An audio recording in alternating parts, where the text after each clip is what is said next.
My name is Ayo. I'm your host, and I have my lovely co-host with me here today, Constance. I mean, I think what we just want to do here is bring you insightful conversations that would actually elevate your thoughts and, inspire action in you. So we think that you've got that great thing in you, but you're still trying to figure out, okay, how do I get to that leadership position? What do I need to do? How do I navigate the career space? Because we're going to have insightful conversations here with our wonderful guest. We'll be hearing from her lived experience as a leader and, of course, as a BAME leader. So, yes, thanks for tuning in. It's Constance and it's Aya. We have a very interesting guest with us here in the studio today. And I say very interesting because I've had some conversations with them and they've got some lovely stories to tell, which I believe a lot of our audience are going to resonate with some of the Yeah, experiences that they're yeah. going to share with us today. So in the studio, we have Adenike, Olunloyo, and I'm just going to hand over to her for her to introduce herself and talk us through her journey. Over to you, Nike. Right. Thank you, Ayo, and thank you, Constance. It's really nice to meet you both. Um, my career journey. I mean, where would I start? I guess I'd start from the beginning. Yes, that's Yeah, where we okay. want to hear it Yeah, from. yeah. How did it start? The scratch. How did we figure it? Exactly. So, I'll say that my career journey has been quite interesting. Interesting in the fact that I've had, ups and downs, the good, the bad, the ugly, all through this It's a journey. whole movie. So it's Grab your popcorn, guys. exactly. So yeah, for me, it was more like, well, what did I want to do when I was younger? Yeah, I was born in the UK. I went back to live in Nigeria. So I did my primary school, secondary school in Nigeria, and then came back to the UK. But I came back after I'd started a degree in Nigeria at Ahmadu Bello University in Nigeria at the time. That's Zaria, In right? Zaria, yeah. So I did a Yeah. 1 year course in pharmacy.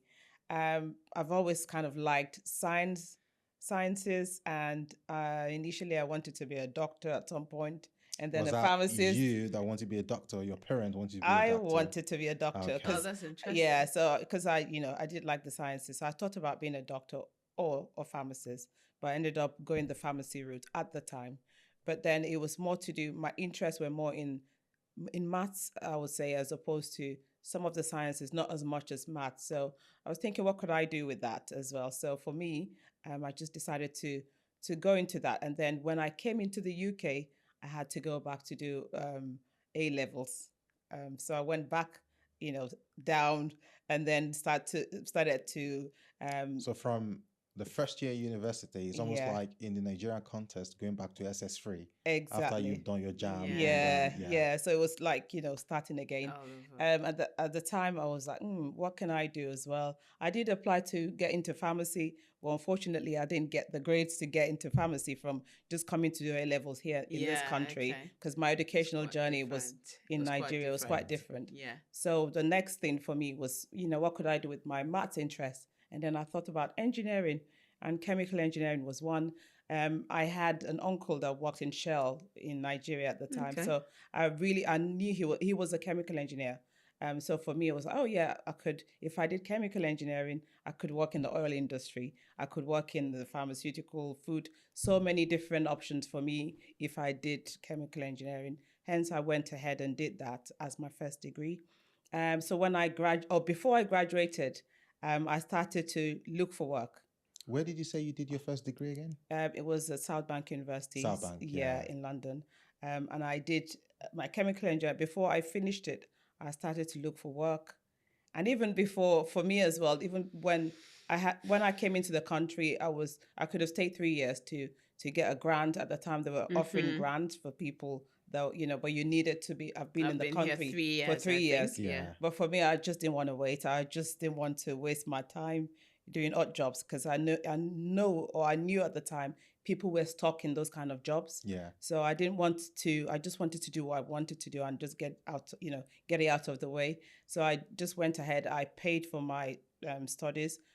fortunately for me, I was able to pay as a home student. Because Okay. in some universities, they wanted you to still pay international fees. International student, fees, Even though you yeah. were British, they wanted you Yeah. to pay that. Yeah, Because because you've you've not not been spent three here, years Three in the years, for the UK. yeah. last 3 So years, yeah. so I went ahead and did that. I did so many different jobs at the time, just to make a living. Can you give us some examples of some of those jobs you did at Yeah, that I worked time? at KFC. I worked at Tesco, Okay. Boots, Marks and Spencers. At some of the times, I was doing 3 jobs, Wow. and I was Wow. still a student. Yeah. Wow. Just to make sure that I was able to pay, and yeah, so it was challenging, but I knew the goal I was looking to Yeah. gain at the end.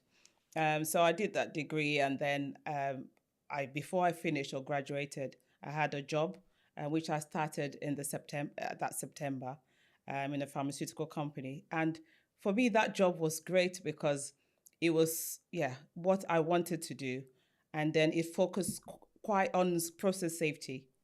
But Okay. because it was process safety, it didn't cover all the aspects Yeah. of chemical engineering for you to become a chartered chemical engineer. They Okay. gave you a list of areas that you needed to cover to become chartered. So I sought experience within the company to see if I could get that. Yes, I got some experience from some really nice people, but I also had some, the department I was working in, I was the only black person in about 110 people. I was Okay. kind of the only black person. And I had instances where some people would turn their face when, they don't even want to talk to you.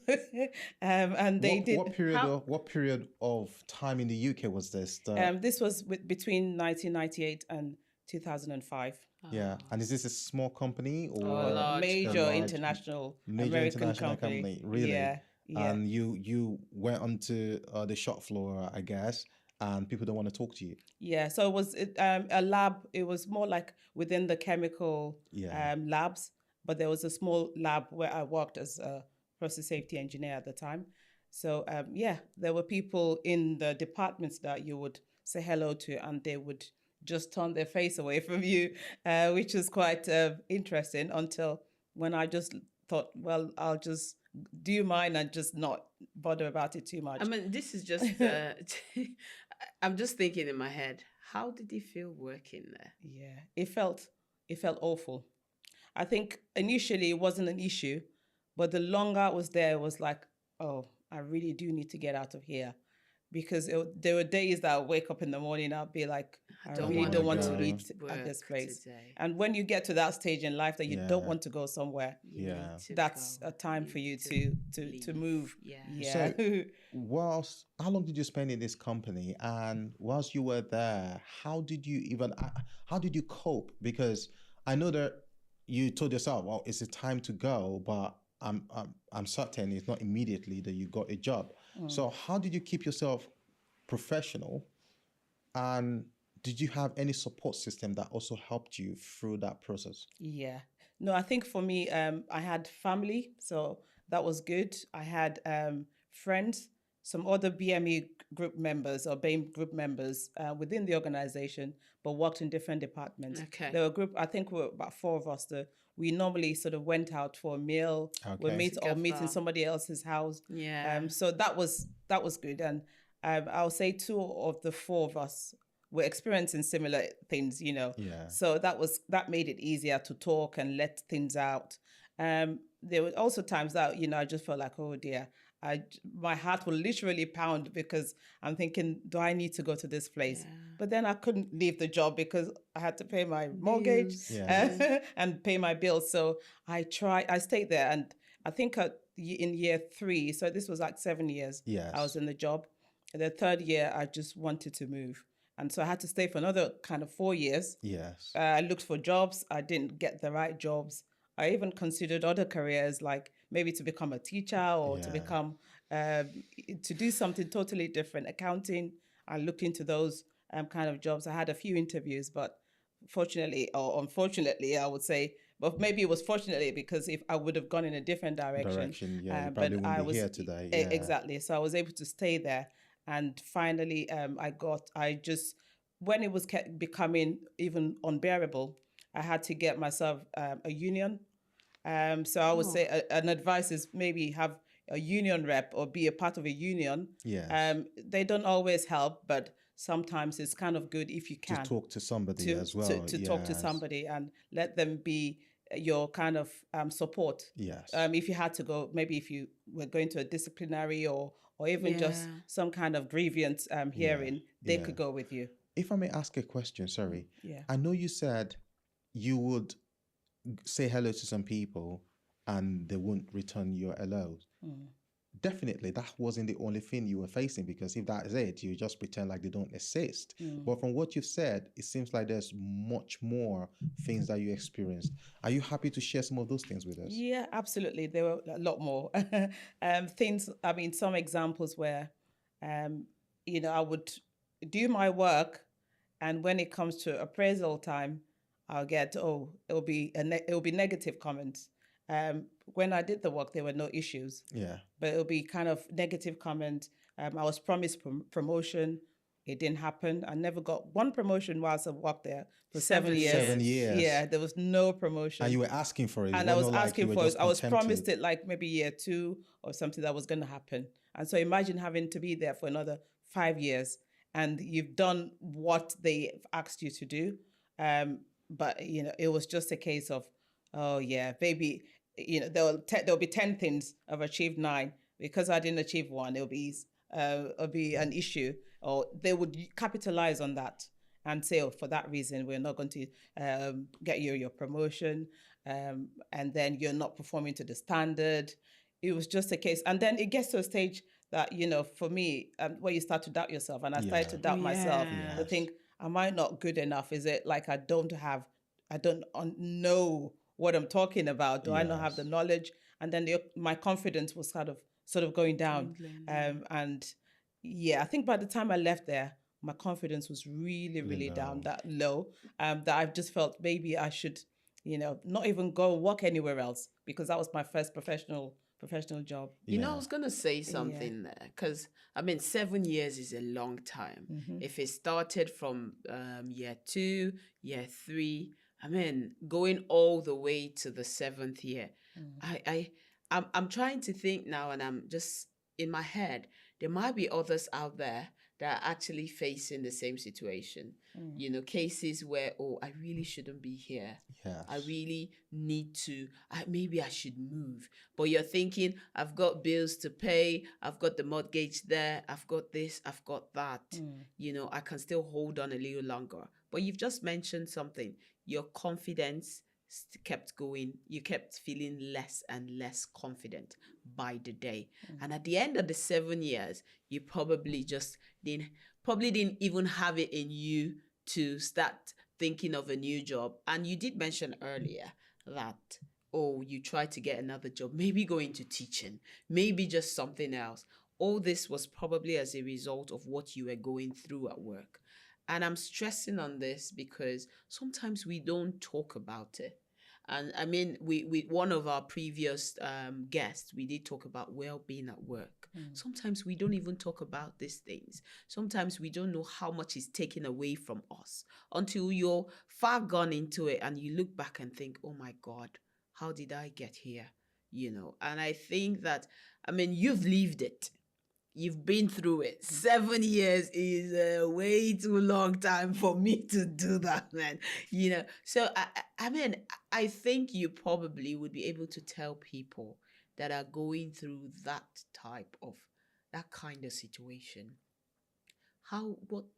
What's your advice? What do you think they can do? What do you think they should do? First off is live. Yeah, It's all right. I think the best way to shape this question is, Yeah. you're where you are now. What would you have told your younger self in that particular situation? What would you have done differently? I think I would have told my younger self, oh, I should have acted earlier. Yeah. Because I think, because I'm maybe a bit on the reserve side, I kind of was a bit quiet. So they didn't expect me to complain. Yeah. So later on, when I started to complain, I put in a grievance and got HR involved and union involved. They were surprised. And then they started to maybe respect me more, even though I didn't get what I wanted. Yeah. When I was about to leave, they had to pay me off because it was a case of if they didn't, they treated me so badly that I was prepared to go to court. My union rep was able to represent and negotiate with them. Yes. And then they just said, okay, we'll settle you some money and you can resign. And I ended up resigning. So my younger self, I would have acted quicker, faster, and let them know my stand. Yes. And also keep records of things, because some people would deny what they've said or how they've treated you. And me keeping a record of some things, I think I was able to use that at the time. But initially I wasn't prepared. I wasn't planning to sort of take a grievance against them. Yes. So I didn't have some information. Yeah. But now when somebody starts to act in a funny way at work, I'm able to keep a record. Just everything you've done. Of everything I've done. So that I've got my backing, not because I want to take them to court necessarily. No, but more to be able to say, when you're going you for did the conversation. this. This is And has that has that helped you? Have you used it across? Now that was a start point. Looking back now, have you been able to implement this over the years to where you are now? Absolutely. I think for me, the first, even like I said, my confidence went down. When I left, there was a space of 3 months I didn't work, and I went into doing some business with my sisters. Just opened up a store. And that was because my confidence was so low that I thought, would I even be able to thrive in any professional place job, at the time? So I think that now has helped me. I've taken it now. When I moved into the second job, I was able to then implement some of what I learned from the first one.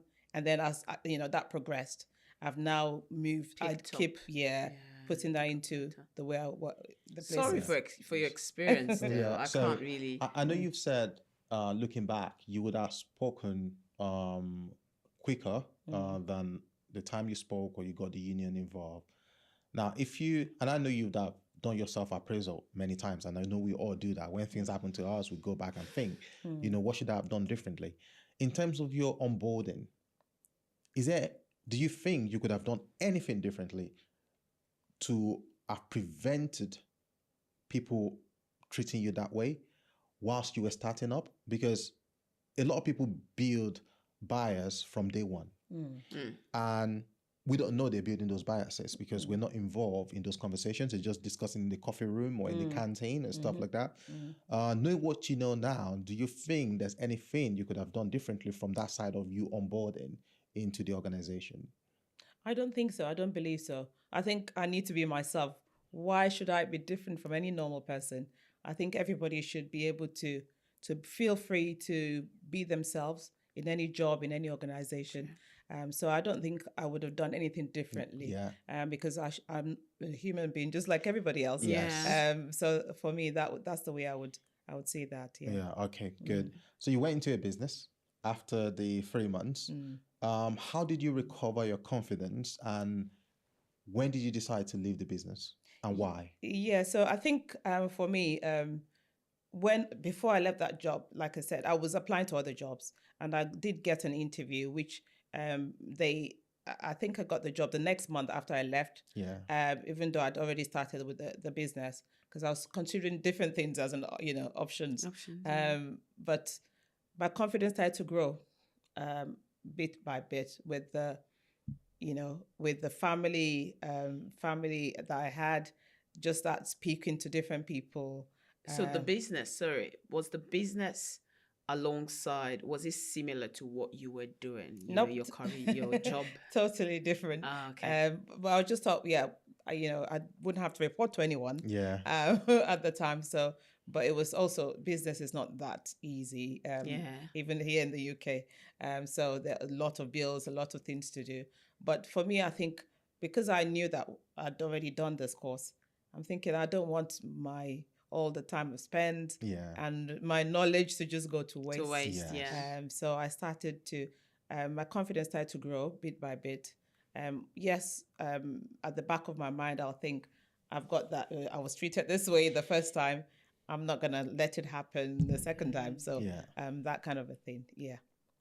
So what job did you take after that, and what was your experience in the new job? Did you Yeah. face similar things, or because even though as much as we try as possible to prevent similar situations from happening to us, we just find ourselves where we find ourselves. So, how did the next job go, and how long were you there for? So the next job was a safety advisor in another pharmaceutical, but this was more to do with radio pharmaceutical, Yes. in terms of the drugs they make that help people to determine things like cancer and all of that. So um, as a safety advisor, I did enjoy the job. It was different to the first one. And because, like I said, I had interest in that for my first job as being a process safety engineer. I did Yeah. aspects of safety, and for my Yeah. course as well, like chemical engineering, had a big chunk of health and safety as Safety, well. okay. So that made me to kind of, yeah, I enjoyed what I did. I wasn't treated the same way like the first one, but also I just felt like, yeah, I felt segregated in certain things, in certain areas. And for me, it was 2 years. I wouldn't say it was direct. I would say it was more indirect Subtle. discrimination, Yeah. subtle. Subtle. Exactly. Yeah. But the 2 years came, and I just really felt that it was time for me to move. I wasn't going to be there for a long time, Yeah, and because Yeah. you've and learned from the From first the time. first from the one, first one, yeah. Yeah. So you and I took your just lessons absolutely. and So then put it, yeah. yeah, so I Yeah. kind of left the job at the time, moved on to another one, and at the time I also was getting married, so I moved at that time. It was Yeah. it was Locations, easier for me okay. to move. Yeah. Yeah. Okay. So, if just looking at the second one, and I know you left quite quickly when you started observing some sort of discrimination within the workplace. Now, looking at the first 7 years, essentially, when we look at our career, you'd have been thinking after that first 7 years, you go into a managerial job, and then you went into an advisor job. Did you set goals for yourself, or you were just going with the flow in the first early part of your career? No, thank you. That's a very good question. I think I set goals for myself that I wanted um, to get to chartership for my chemical engineering degree. Yeah. And then also the fact that if I'm in any career, I want to get more training, more knowledge. So whilst I was doing the safety advisor role, I started the NIBOSH diploma course. So for me, I was doing that course, and I hadn't even finished it when I left. I was just one, I think it was one paper left for me to do when I left the job. So I set myself that, oh, after I want to become chartered as When a you left chemical the engineer. first job. When I left the first job. Okay. So I Yeah. got a few experiences, but it wasn't enough. Yeah. Because for- I didn't go yeah. into a program. Yeah. Like some companies have programs for you to get chartered after like 3 years or 4 years. So my organization didn't have that at the time. So I had to just get the experience myself because I had goals for myself. Yeah. So after the second one, I didn't get enough experience for the chemical engineering because it was also just in a different area of work. But I was doing the safety course, the NIBOSH diploma course. So when I left, I finished the course in the third organization Yeah. because I was quite determined I had to finish it.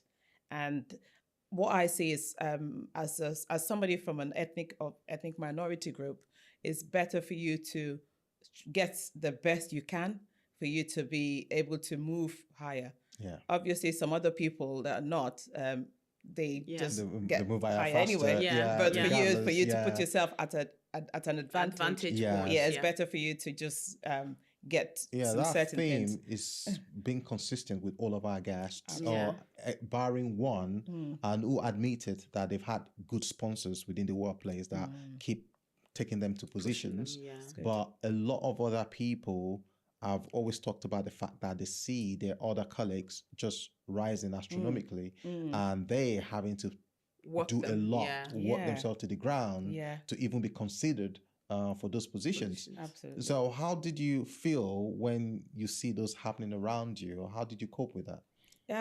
I would say that, yeah, it's very disheartening when those kind of things happen because you know that, oh, I am good at this. I know my stuff. I should really be considered.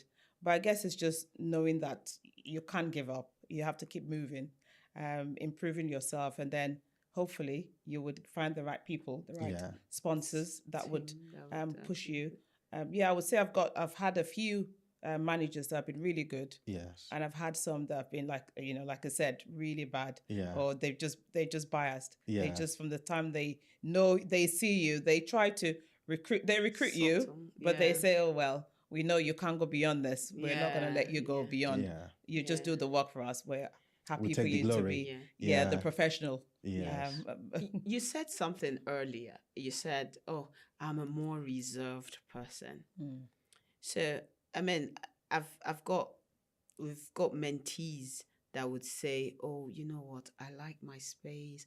I'm more reserved at work, but this is what I'm going through. I feel like I'm being excluded, from it might just be as simple as work activities, it might be collaborations, whatever it is. But as someone that sees herself as being reserved and now having attained that leadership position, how do you think that has worked for you? Yeah, I think it's just knowing when to talk and when not to. You don't really need to change your personality for anyone. Yeah. It's just knowing your inner self and saying, "Oh, what can I do to improve myself?" Because we are not all perfect. So even as a reserved person, you can still come out of your shell. Yeah. And mingle with Engage people, when you need to. engage, Yeah. collaborate with people. Yeah. And the fact that you're reserved doesn't mean that then you take anything. I know people will say I may be reserved and nice with them, but don't mess around with me. Yeah, so it's just knowing how to act when you're in different situations. So it's more like finding the balance. Yeah. Really. So you can't just be, oh, I'm in my shell. This is who I am, and then you that's stay it. there. No, it's a workplace. You need to engage when you have to. It's Absolutely. understood. People can say, oh, I'm reserved. Oh, that's a reserved person, and they know. But when it comes to your work, you can still deliver. When it Absolutely. comes to engagement, you can still engage. When it has to be collaboration, It's quite interesting because we've had this conversation today, and I believe in personality traits. There's a reason why we do psychometric tests, and if we want, yes, there are areas that people will improve. Yes. But your personality is still your personality. But it doesn't seem to be a problem with certain groups of people. They can be in their shell, but because they're still good, they will still get promoted. Yeah. But when you look at the BAME, because they're in their shell, they're no longer a team Oh player. yeah. So, because I know there will be people out there, and you probably said the right thing in that you need to look at an avenue to engage, right? Even though it's not your comfort zone, but just remember that you have a reason why you're doing it, why you're moving away from your comfort zone, and they're not changing you. When you do not an advert for Thompson's psychometric test, you have two personalities, work and home. And when I'm hiring people, I like to look at it too, because the home tells me who you really are. The work tells me the skills and improvement you've done to yourself. To let people know that, yes, you've changed this about you, but when you are in your rest life and home life, this is exactly who you are.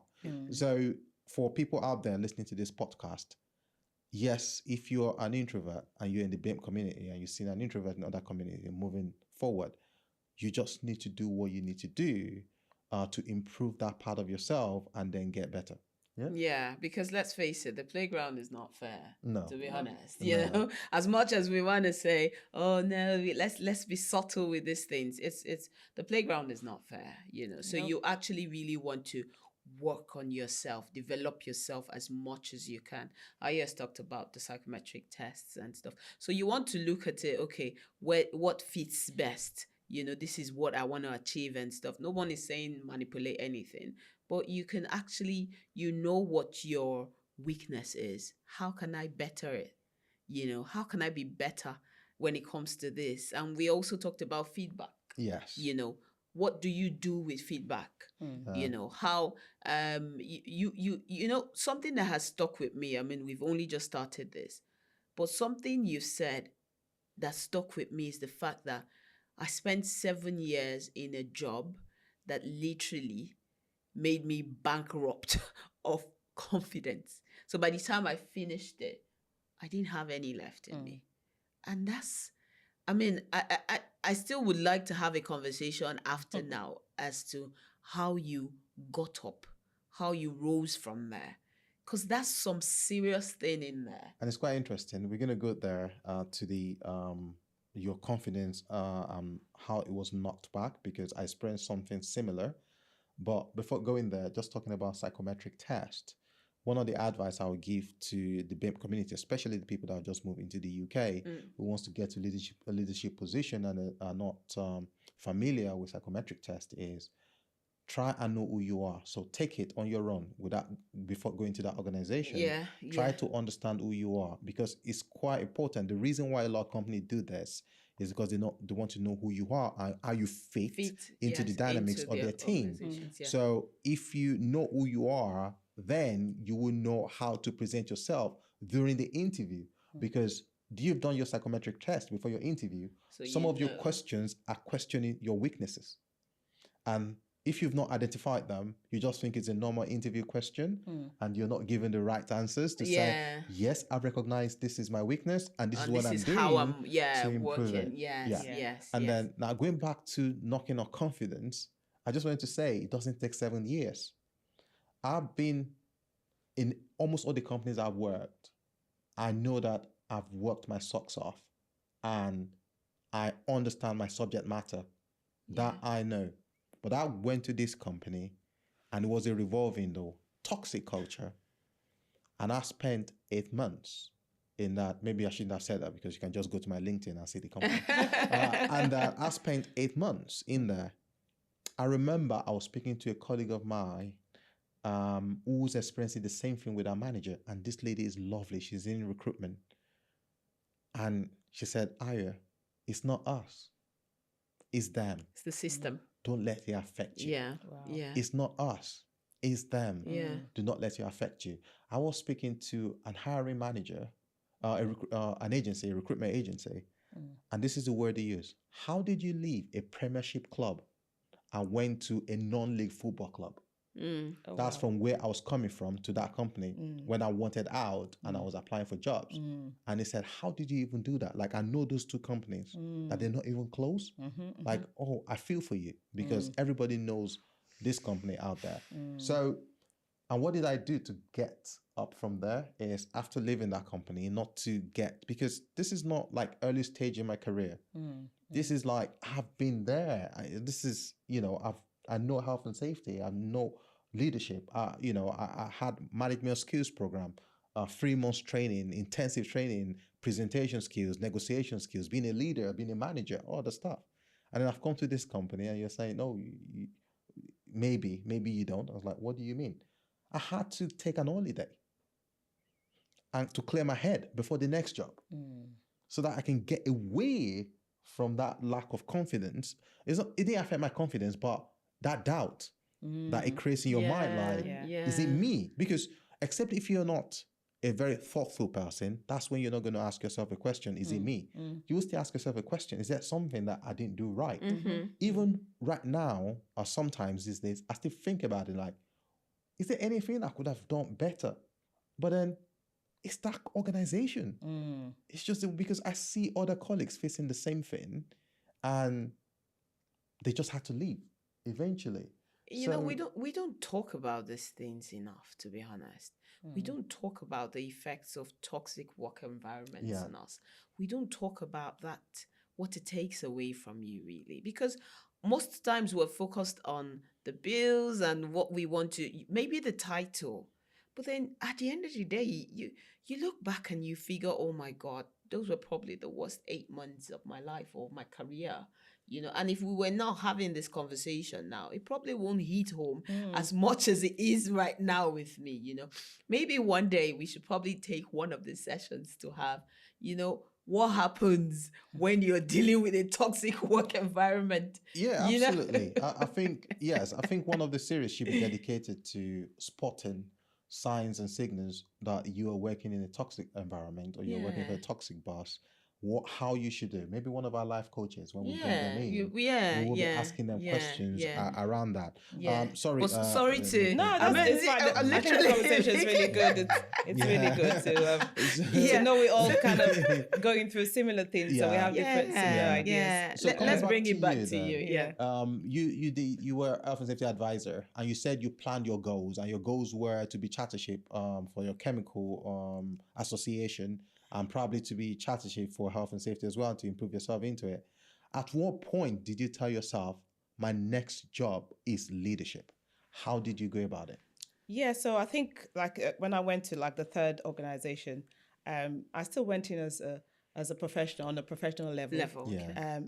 I was doing quite a lot of stuff, in health and safety. I was the safety engineer, and we had the EHS group, so the environmental health and safety group.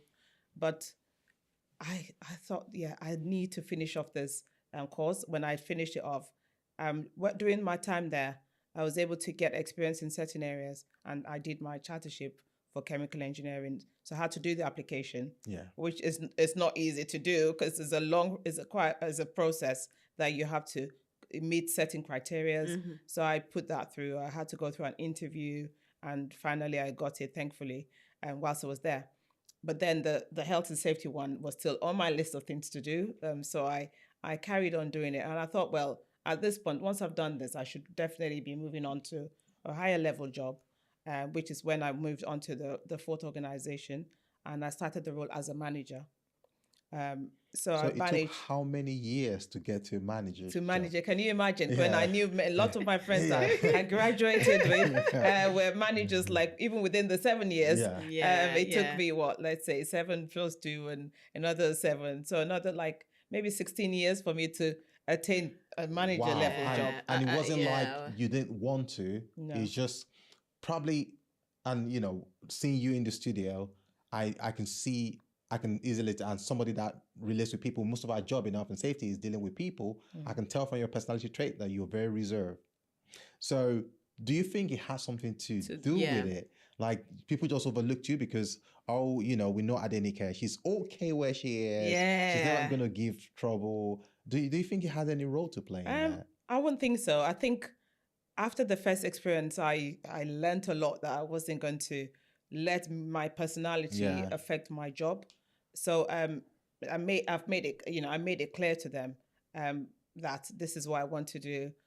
Whenever we had appraisal, I said I wanted experience in this and I wanted to move up the career ladder. It was just excuses.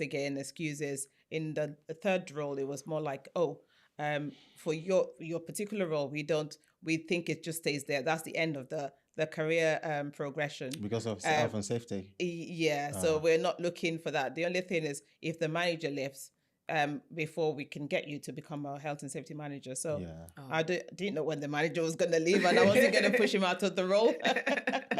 Like you, So- there you go. Yeah. Off you go.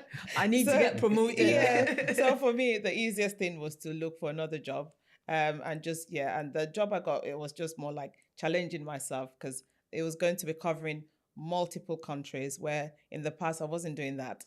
It was good. And I'm so glad that I made the move at the time, because sometimes you kind of look at yourself, think, am I able to do this job? Yeah. Am I able to do that? So I haven't when I go there, I've learned how to relate with people when they're doing, going out for drinks. If I'm able to, I'll go out with them, collaborate with them as much as possible.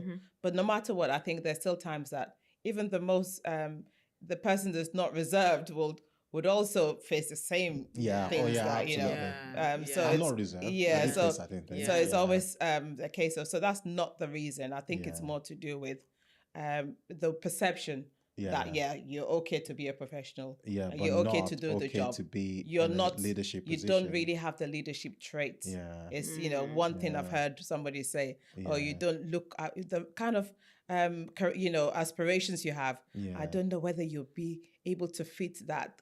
So I'm thinking, Yeah. So it's just people looking down at you, not for your Not for personality, but personality. it's Yeah, just but like just it's almost they've like literally put a ceiling over you Yeah, without you like, even yeah. knowing. we've talked about it a lot as well. Yeah. Where a lot of bosses, and I said some of them don't even know they're doing this, but immediately they see you, They've already thought, this person can't represent our organization. It Yeah, can't be our this is where you stop. spokesperson. How will this person be in the boardroom? Yeah. Or maybe even their accent. Yeah. Do we want people to hear that? Because I know some of our people will say is knowledge over accent, is knowledge over how to look. Yeah.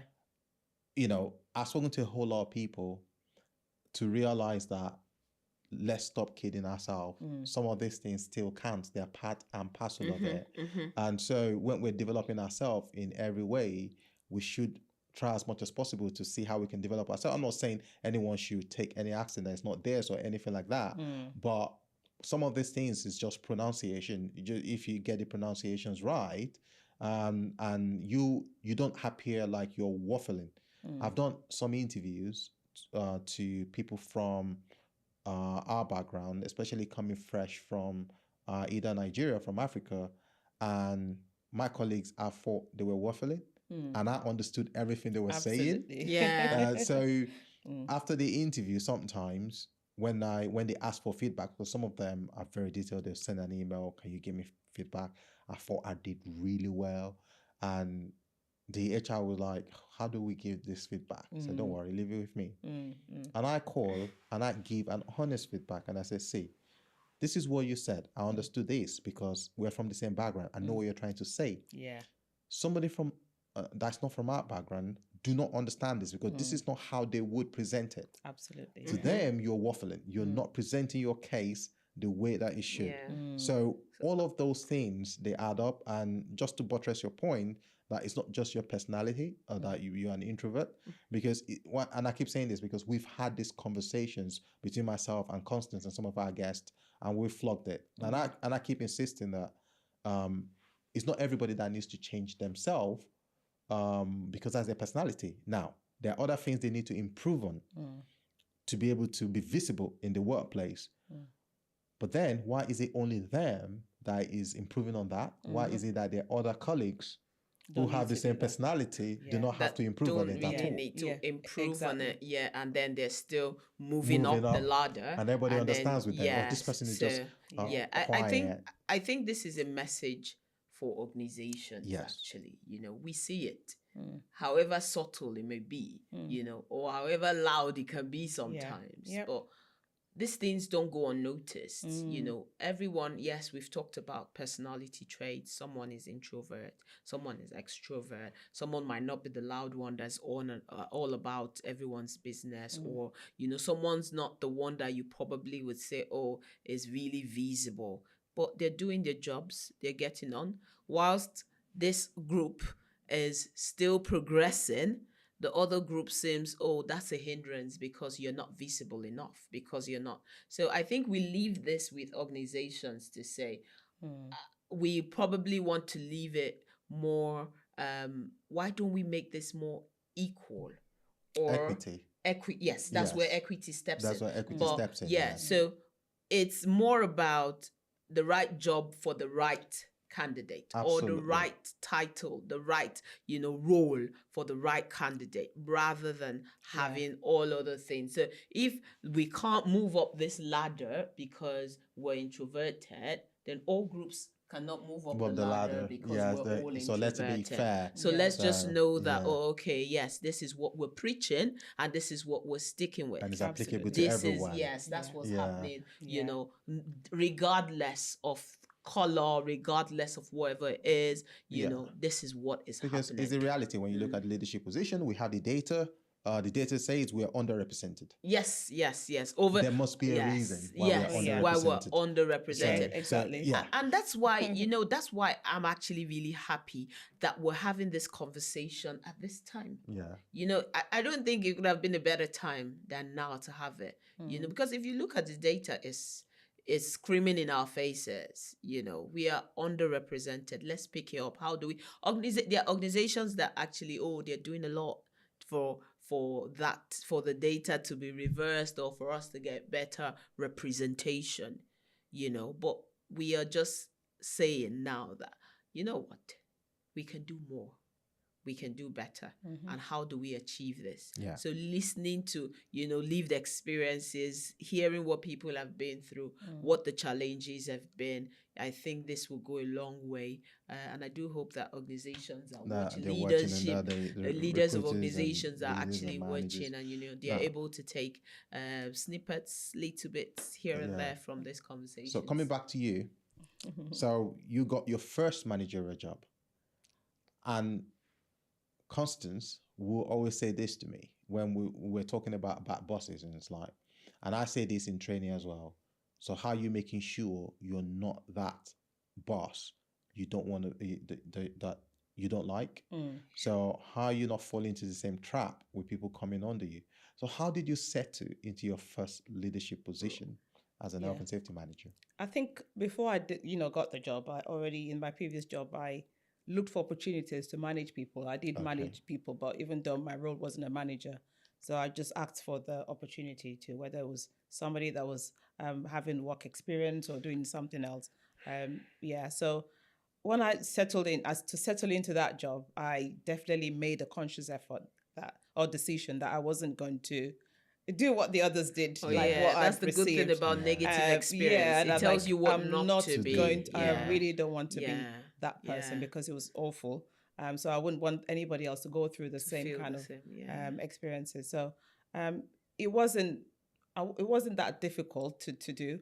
It just meant that you are consciously thinking about what you do. Yes. Also at the same time delivering the work you're supposed to deliver. Yes. And not letting there to be a reason why you're not doing your job. So because it's not always ideal to use I'm being discriminated against. If you're not doing your job, you're not doing your job. You're not performing. But if you're doing your job and you're not getting the recognition or the reward, then that's a different case. As long as that job is defined. Absolutely. Because there is a whole lot of organizations who do not even set objectives. So the appraisal is subjective. Honestly, that's a different conversation. That's a different one, because I had that with my first job as well. And then you do this and who asked you to do that? The goalpost keeps moving. Yeah. Because they can keep moving it every time, and you're now wondering, hang on, really, no what exactly am I working against? Just tell me you don't like my face. What are you talking about? Like, tomorrow is fire safety, next tomorrow is risk assessment. What exactly are you? So how did you so you said you volunteered to manage people either through work placement, so if you are a manager out there and you want to be a senior manager or a director, I have mentees that are looking for work placement, so you can use them to build your confidence. So what else did you do in that role? Sorry, Adenike. Sorry to cut that. Something is just, I wanted to ask, looking at your personality and now in leadership, have you got mentees? Do you actively mentor people? And then have you had those that probably, I've got a few mentees that I think, one in particular stands out because I feel like she's just like me. Literally, I when you ask people, what would you tell your younger self? I'm looking at this person like, okay, actually, this is what I would have done, at this time, looking at her. So I'm thinking, do you have those that you think, okay, this has got maybe my personality trait, maybe she's just like me, or do you have those that you would say, okay, I'm mentoring this person? What do you pass on to them? What do you tell them? What do you advise them?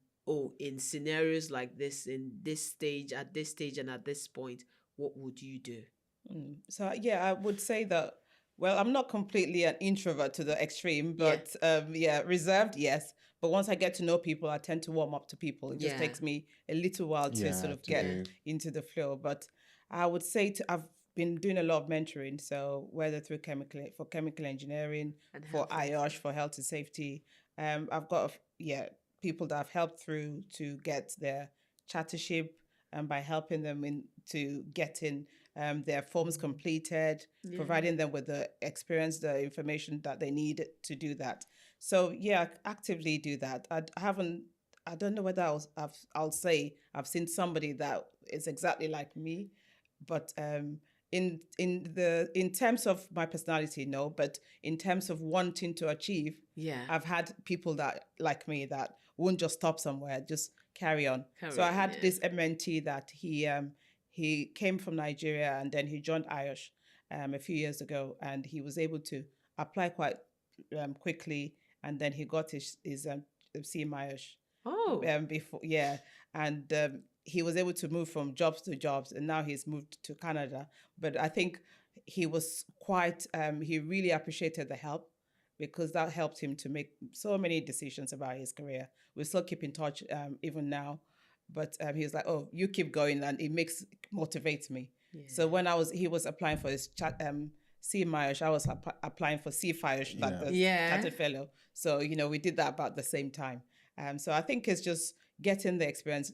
Actually, just mentoring is good for even the mentor, Mentor, because it yes, pushes yes. you as well. Yes, like, I find, yeah, yes. scenarios and stuff yeah, that you so- probably Yeah, haven't faced yourself. yeah, Yeah, yeah. yeah. Mm, So back to being a manager. yeah. So apart from the fact that you learned from what not to do, how did you be what to do, that ideal manager? What are the things that you saw? What are the characteristics you built? What are the values you picked up along the way? Yeah, I think for me, I just wanted to also say that I tried not to micromanage, Yeah. because when you give people that sort of um, liberty and let them actually know that you trust them, because Yeah. trust is a key thing. Yeah. Once they know you trust them, they deliver. They deliver a lot. Yeah. So I try to sort of give people the benefit of doubt Yes. to achieve things, to do things themselves, and to sort of say, "I'm here to support you." So constantly, I can help them along to deliver what we need to deliver as a group, as a team. So I think that's really, really helped in my Yeah. sort of journey so far. Yeah. And also taking leadership courses and training on how to be a good leader. Good leader. So many Okay. different courses I did as Yeah. well. So yeah. So can you tell us one or two courses you did? Because this is getting our people from our background into senior leadership position. So a lot of them will be asking questions, because a lot of people come to me and say, should I do my chartership now, or do I do ISO standard, or do I do this? And I said, a lot of your work, yes, you have to develop yourself technically, but a lot of your work has to do with people. And if your end goal is to be a director, vice president, or whatever, leadership skills is something that you must develop yourself in, and quite quickly, because the earlier you practice it, the better. So what were some of those courses that you took that helped your leadership Yeah, skills? I did some kind of e-Cornell, like the Cornell University. They have some e-courses Okay. in leadership. Yeah. I can't remember the names of them, but I did quite a few of those. Yeah. I also did internal courses at work. And then any kind of resource that you've got, you could just, for me, I would say people can just look onto how to better themselves. Yes. In whatever you want to go into, try to Yeah. do something to help you. And even if you're there, you want to move on to the next Next stage, phase, yeah. you should always improve yourself. Yeah. It doesn't have to be another degree or another No, professional course. soft It might just be, skills. to improve your soft skills. Yeah. Yeah, because I did sorry, Constance. Yeah. When I did managing your skills program, one of the things that it was quite interesting, we did negotiation skills, and they sat us in a room, paired us two people, and they gave us a script about some costing, about a product and everything, and then they asked us to negotiate with each other. It was chaos. Like everybody wanted to win. Like I got one over you. And then they came in, and then there was like, no, see, just imagine this. If you mess up other businesses, who's going to supply you the product? They're going to go under, then you're going to suffer as well. Yeah, So exactly. negotiations should be win-win. And so some of these skills that you pick up from these trainings are very important, and they help a lot. In fact, sometimes you might think you're wasting your time there, and then you come back and it's like, hang on a minute, oh, I'm using this now. Or it's almost like a presentation skills, like telling a story. Let me tell you a story. And then you captivate the audience before saying exactly what you want to say for that day. So it's quite important for listeners out there to look for the right development based on where they want to get to. Absolutely. So not just, like you said, or I think a friend of mine is just doing MBA, that's MBA. I need to go do it, and they did it in Cambridge, so I have to go to Cambridge. But then your soft skills are still very bad. You don't know how to Yeah. present, or you don't know this or that. Yeah. And then you're gonna have that on your CV. Well, you go for an interview and like, oh, how did they even get all of this qualification? So yeah. Yeah. Constant, sorry.